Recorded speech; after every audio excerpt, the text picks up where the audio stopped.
تو میں سمجھتا ہوں کہ ایف پی آر کے پہلے نمبر پہ ہمیں یہ جو ٹیکس کلیکشن کے اخراجات ہیں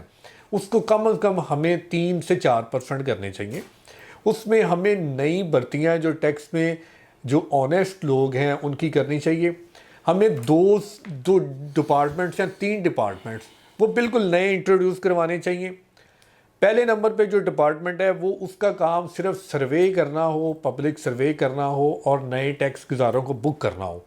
اس کا اسیسمنٹ سے کوئی کام نہیں ہونا چاہیے، نہ ان کو اسیسمنٹ کی طرف بعد میں بھی لے کے جانا چاہیے. ان سے منتھلی رپورٹس لینی چاہیے کہ آپ نے کتنے لوگوں کا سروے کیا، کتنے لوگوں کا بزنس آپ کا سمجھتے ہیں کہ ٹیکس میں، سیل ٹیکس میں، اور کتنے لوگوں کا انکم ٹیکس میں آنے کے قابل ہے. منتھلی رپورٹس ان سے جو ہے وہ ضرور لے کے پھر اس کے بعد یہ انفورسمنٹ کو دے دینا چاہیے کہ وہ اس پہ جو ہے وہ اپنی فردر جو ہے نا وہ کریں.